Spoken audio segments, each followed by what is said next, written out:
बहुत दिन बीत गए। बड़ी शांति थी गांव में।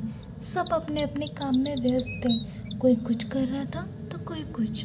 अपने अपने काम में व्यस्त थे। किसी को भी भनक नहीं थी कि ये शांति तूफान के आने के पहले से ही है। जैसे जैसे सूरज डूब रहा था वैसे वैसे मानो कुछ अलग ही हलचल हो रही थी। वहाँ पे खंड महल में अलग अलग चीज़ें हो रही थी। आवाज़ें आ रही थी मानो जादूगरनी फिर से जिंदा हो गई हो या फिर कभी मरी ही नहीं हो। उसकी जो शक्ति है वो वापस आ रही थी। जादूगरनी अब आवाज़ें कर रही थी। वो सब आवाज़ें सबने सुनी। दूसरे दिन सब लोग गांव में इकट्ठा हुए और उसी बारे में बात कर रहे थे और उन्होंने फैसला किया कि वहाँ पे हम साधु लेके जाएंगे। दूसरे दिन जैसे ही शाम होती है सब गांव वाले साधु बाबा को लेके चले जाते हैं महल पे हवन करवाने। जैसे ही धीरे धीरे जाते हैं आवाज़ें बढ़ती हैं।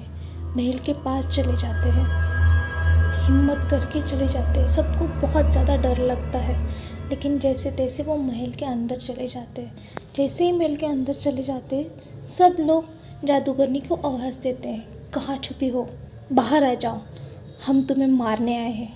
फिर अचानक से जादूगरनी उड़ते हुए आती है और सब लोग बहुत ज़्यादा डर जाते हैं। जादूगरनी बोलती है चले जाओ नहीं तो मैं सबको मार दूँगी, चले जाओ यहाँ से, मुझे युग चाहिए, युग को बुलाओ।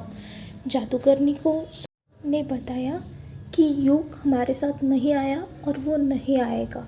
हमको पता है युग के पास वो शक्ति है जो तुम्हें चाहिए। फिर जादूगरनी ने एक एक को मारने को शुरुआत की।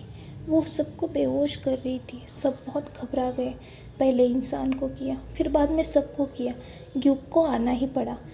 बाबा जी ने जैसे तैसे मंत्र बोले, युग को बिठाया और फिर अपने मंत्र से अग्नि प्रज्वलित की।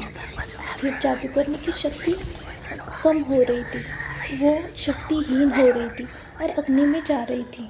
फिर ऐसे करते करते जादूगरनी की शक्ति ख़त्म हो गई और वो ख़त्म हो गई। साधु बाबा ने जैसे चमत्कार ही कर दिया हो। जादूगरनी पूरी तरह से ख़त्म हो गई थी और गाँव वाले बड़े ही खुशी से गाँव लौट रहे थे। कहानी अच्छी लगी हो तो प्लीज़ लाइक करिए, सब्सक्राइब करिए। Thank you.